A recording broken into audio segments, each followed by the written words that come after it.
মক্কার ঐতিহাসিক কবরস্থান জান্নাতুল মুআল্লা। ইতিহাস ও গুরুত্ব, দাফনকৃত মহাপুরুষগণের কবর ঠিক এইখানেই।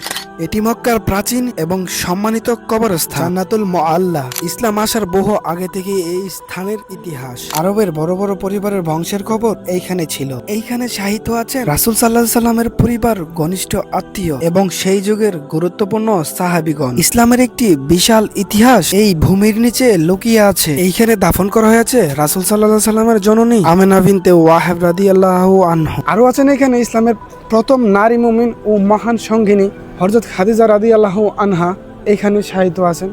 ওনার দাফন এখানেই করা হয়। এখানে আরো শাহিদ আছেন আমাদের হযরত মুহাম্মদ সাল্লাল্লাহু আলাইহি সাল্লামের চাচা আবু তালেব, শাহিদ আছেন এইখানেই। এবং ইসলামের অনেক গুরুত্বপূর্ণ ব্যক্তিকর্ম এইখানেই দাফন করা হয়। এই ছিল মক্কার ঐতিহাসিক কবরস্থানের সংক্ষিপ্ত বর্ণনা। আগামী ভিডিওতে ভালো থাকবেন, সুস্থ থাকবেন। আর এই ভিডিওগুলো সবার কাছে শেয়ার করে দেন।